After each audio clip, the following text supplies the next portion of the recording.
অসাধারণ একটা জিনিস বলতে গেলে। বাতাসের সাথে সাথে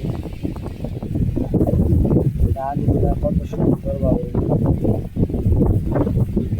নড়াচড়া করতেছে। বাতাস আসলেই ধানগুলা দোলনা খায়। মাঠের মধ্যে প্রায় ধানই শেষ, বাড়িতে নিয়ে গিয়েছে, আর কিছু হয়তো আছে এখনো পাকে নাই ভালো করে।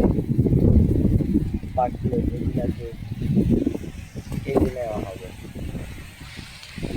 ওই সামনে দেখা যায় যে খড়ের স্তূপ, এগুলো হচ্ছে ওই মেশিন দিয়ে ধান কাটার কারণে ধানগুলো নেওয়া হয়ে গিয়েছে, আর খড়িগুলো পরে রয়েছে। এগুলো পরে কেটে নেওয়া হবে আর কি।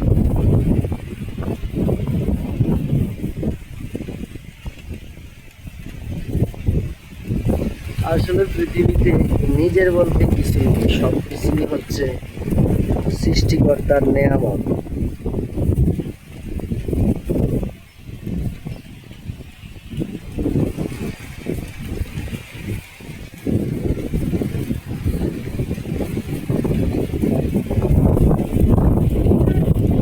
সৃষ্টিকর্তা চাইলে অনেক কিছুই করতে পারেন।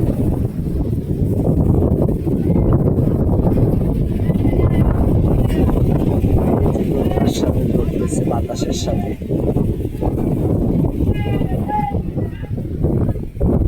আরে খাইছি রে, এক ছাগলের লেগে এক গরুর লেগে কুত্তাইছে কয়টা, তিনটা।